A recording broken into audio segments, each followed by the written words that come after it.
시민의 목소리를 들으십시오. 존경하는 신명순 의장님, 그리고 선배 동료 의원 여러분, 김포 한강 신도시를 지역구로 둔 박우식 의원입니다. 본 의원은 오늘 착잡하고 답답한 심정으로 이 자리에 섰습니다. 김포시라는 지방정부는 집행기관과 시의회라는 두 수레바퀴가 균형을 이루어야 앞으로 나갈 수 있습니다. 한쪽 수레바퀴가 지나치게 크거나 작으면 수레가 제대로 움직일 수 없다는 사실은 명약관화합니다. 하지만 작금의 김포시의 현실은 어떻습니까? 강 집행기관 약 시의회라는 불명예스러운 평가를 받고 있습니다. 두 기관의 견제와 균형은 사라진 지 오래고 집행기관의 일방통행만이 존재하고 있습니다. 불균형의 원인을 제도적 미비에서만 찾기엔 궁색하고 집행기관의 시의회를 바라보는 관점의 변화가 필수라고 생각합니다. 물론 시의회도 더욱 분발해야 할 것입니다. 견제와 감시의 역할을 제대로 못하고 있다는 시민들의 냉정한 평가에 귀를 기울여야 합니다. 하지만 본 의원은 집행 권한이 없는 시의원의 한계와 감시와 견제의 역할이 제한될 수밖에 없는 현실을 본 의원의 경험을 통해 지적하지 않을 수 없습니다. 일례로 의원들이 시 집행부에 공식적으로 정책 대안을 제시하고 시 행정의 문제점을 지적할 수 있는 기회가 5분 발언입니다. 5분 발언을 통해 아무리 좋은 정책 대안을 시의원들이 제시해도 집행기관에서 받아들이지 않으면 무용지물이 됩니다.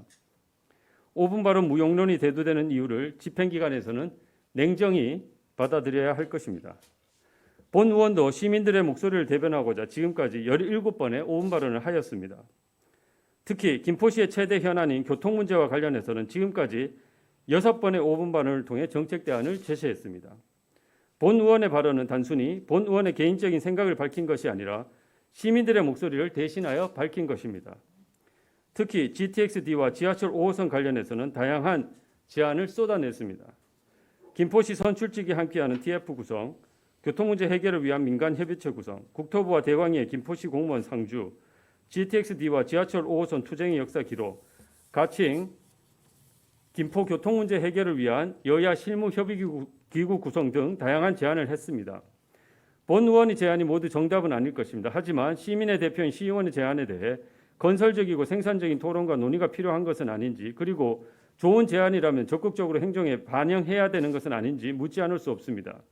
기껏 5분 발언에 대한 답변으로 집행기관이 하는 일이라곤 2, 3주 후에 한두 장짜리 문서로 답변서를 보내는 게 전부입니다.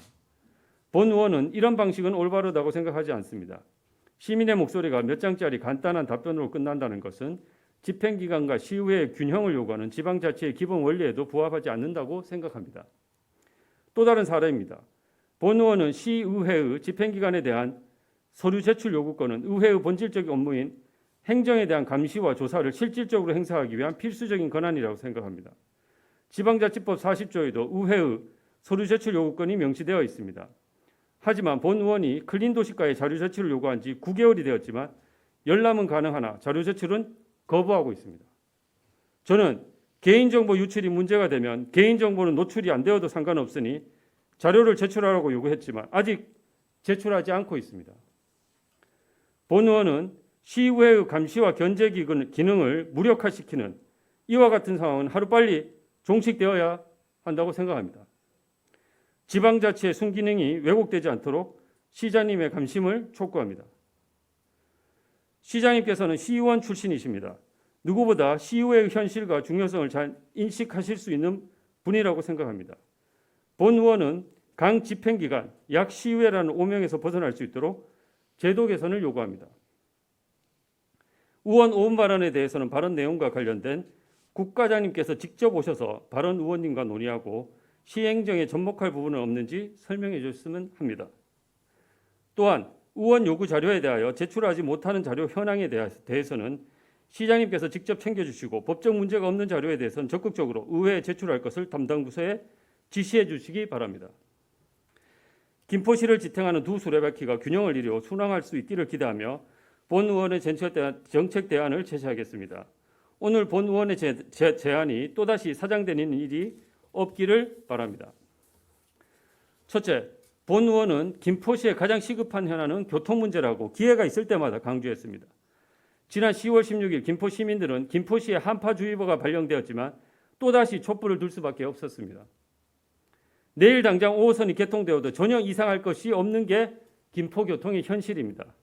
하지만 아직도 5호선 연장과 관련해서는 추측과 억측만 난무할 뿐 언제 연장이 확정되고 개통이 될지 예상할 수 없는 상황입니다.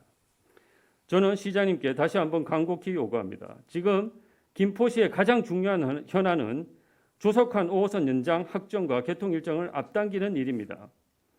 시장님께서는 일상적인 업무는 부시장님과 실국장님께 위임하고 5호선 문제에만 집중해 주십시오. 또한 민간정이 함께하는 5호선, GTX 등 김포교통 현안을 논의할 수 있는 장을 만들어주고 여야 실무협의기구 구성에도 적극적으로 나서주시기를 바랍니다. 5호선 문제는 진영 논리가 아닌 김포시의 미래와 김포 시민만을 바라보면서 힘을 모아야 합니다. 둘째, 일산대교 무료화에 김포 시민의 세금이 들어가서는 안 됩니다. 김포시는 일산대교 무료화 관련 시민 설명, 공론화, 공감대 형성, 합의안 도출의 과정 없이 일방적으로 밀어붙이고 있습니다. 도대체 김포 시민의 세금이 얼마나 언제까지 들어가야 하는지, 어떤 방식으로 무료화가 추진되는지 시민들은 제대로 알지 못합니다. 김포시는 시민들에게 일산대교 무료화 관련 구체적인 로드맵을 제시하고 시민 세금이 투입되지 않는 무료화를 추진해 주시기 바랍니다. 마지막으로 라베니체에 해외 유명 먹거리 전문점을 유치해야 합니다. 본 의원은 생태공원, 한옥마을, 라베니체를 벨트화하여 관광 상품을 개발하자는 제안을 했었습니다. 관광객을 끌어들이기 위해서는 보고 즐기고 먹고 마시며 쉴 곳이 갖추어져야 합니다. 라베니체 빈 상가에 각 나라 유명한 음식을 먹을 수 있는 식당을 유치하면 보고 즐기고 먹고 마시는 문제는 해결될 것입니다. 여기에 본 의원이 지난번 5분 반에서 제안한 걸포 4지구에 특급 호텔까지 유치가 되면 김포는 명실상부한 관광도시로 부상할 수 있으리라 생각합니다. 김포시는 글로벌 국제도시를 지향해야 합니다. 교통 문제를 풀고 김포의 관광자원에 상상력을 더하면 김포는 싱가포르를 능가하는 국제도시가 될 것이라 믿습니다. 김포시가 보다 적극적인 자세로 앞장서 줄 것을 요구합니다. 끝까지 경청해 주셔서 감사합니다.